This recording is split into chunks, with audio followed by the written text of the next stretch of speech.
Qwen Edit camera control is now available, and I'm going to show you 2 places you can use it.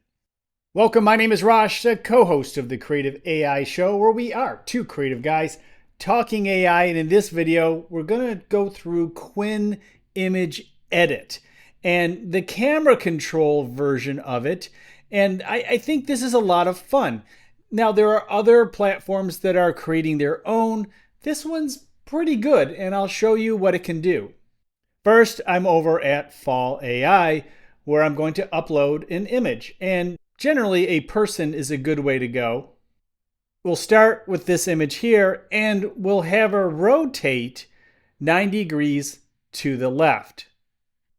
On Fall AI, it took about 8 seconds to create, and it's based off of how many megapixels your original file is. And this one was just under 1.5 megapixels, so it probably costs about 5 cents to create this image. But this is a good tool to use, especially if you want to keep the same character. You want the character consistency, but want them in a different location. And as you can see here, look at the image and look how when it turned, it's still using the same background. You can see the same elements, and that's important. Let's do another one. Here's a Martian in front of the White House, but let's use a different tool. And as you can see, there are other tools available, such as image sizing and aspect ratio to change, but you can also turn on the wide angle lens. And we're going to move them just a little bit forward. Let's see what happens. So it's a little bit wider. It added more area on either side.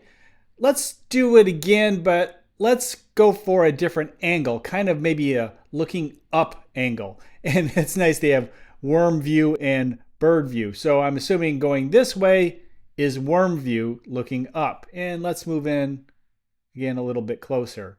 And let's turn off the wide angle. So as you can see, we're looking up now. And as you can see here also, I had rotate on. And what else? A little bit closer up. So that's what we wanted. So looking pretty good. Let's try using this tool on Hugging Face. So here's Hugging Face, and I created this earlier. This was a image. This is the image I input, and this is what I got in response because I wanted to go 90 degrees to the left, just like we did in the other one. But also look at this. If you look here in the details, here are the same details, just changed in terms of perspective. I like it. Let's try a different image. Okay, we have a big muscle man here. And what do we want to do? We want to move in a little. Oh, no, we don't have that option here. Oh, reset. It just automatically went. Okay, let's do, oh, they call it worm bird here too. So we're going to do that. It's just automatically doing it here with each movement. So it's only giving you one movement option here.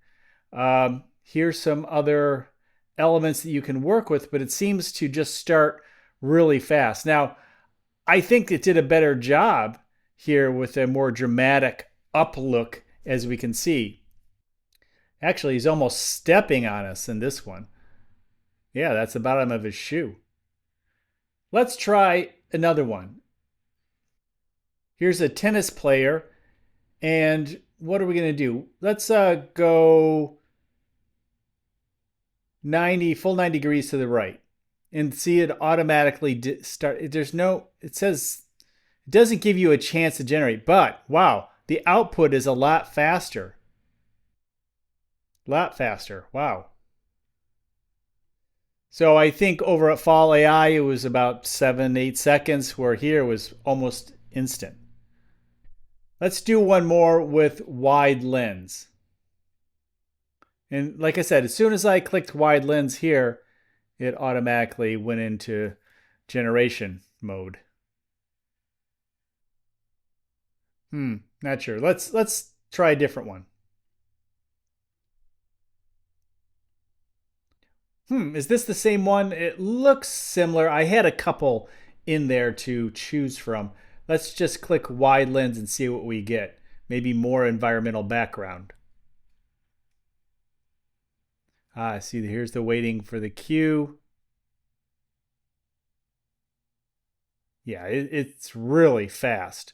So once you're going through the queue, I mean, I guess there's a wait, but once you're in, it's quick. Let's take a closer look at this one. Yeah, so it expanded the view, the scene. So if you have a scene that is tight and you want to see more of the background, again, a wide angle lens will do it. As I mentioned, a tool like this is valuable because of the character consistency, but even the environment consistency.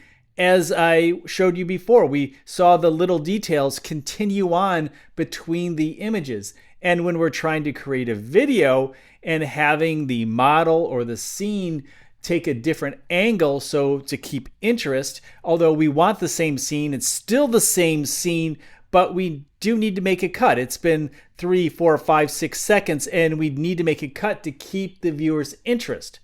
And so you can do this with these tools, download a number of different scenes that you can then put into your AI video generator. And here, let's see what happens. It says create a video between the images. I'm rather curious about the result. Well, that's not going to happen because I don't have enough credit. So I'm going to do a quick video over at Veo 3. So as you can see over at Flow, Veo 3.1 has new controls, which is exciting, but it's only available for the higher plans at this point in time.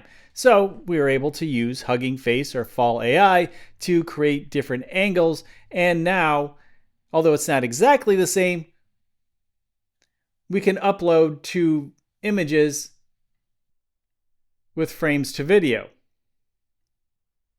I'm going to do this in reverse. I'm just going to say simply the camera moves in closer to the model as she smiles at the camera. Okay, here we are. So the idea is that we have a faraway shot and it's going to move into our subject, who is the same subject, and she will smile at the camera. Here we go.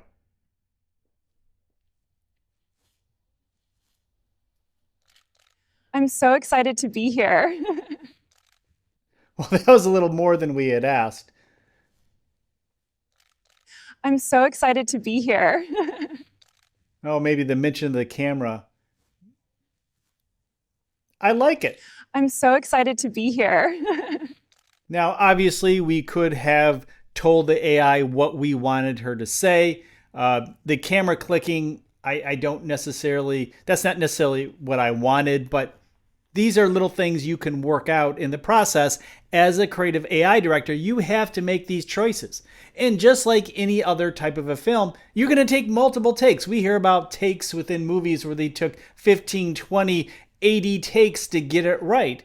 Well, the same thing's going to happen here, and it's going to take a good AI director who knows how to work with the individual platforms. And that's why it's good to have 2 or 3 platforms that you know you can go to, knowing that one has a certain ability, does a good job with one type of imagery or video, and another one is better at another type. These are the types of things you get through experience.